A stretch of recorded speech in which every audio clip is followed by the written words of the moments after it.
একটা ছোট গ্রামে এক গরিব জেলে থাকত। সে নদীতে তার ছোট্ট জাল দিয়ে মাছ ধরত।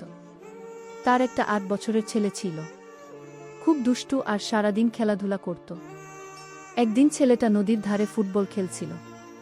খেলতে খেলতে হঠাৎ তার বলটা সোজা পানিতে পড়ে গেল। ছেলেটা খুব চিন্তায় পড়ে গেল।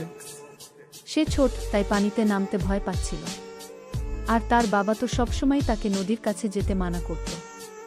অবশেষে সে দৌড়ে বাবার কাছে গেল। বলল, বাবা, আমার বলটা পানিতে পড়ে গেছে। তার বাবা কিছু না বলে হালকা হাসলেন।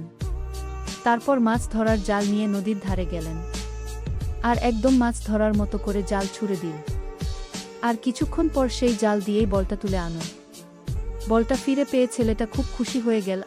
এইভাবেই ছোট একটা সমস্যাও বাবার বুদ্ধিতে সহজেই সমাধান হয়ে গেল। পরে তার বাবা তাকে বুঝিয়ে বলল যে কোনো সমস্যা বাবাকে বললে সহজেই তা সমাধান হয়ে যায়, এবং তারপর তারা দুজনে হাঁটতে হাঁটতে তাদের বাড়ির দিকে গেল।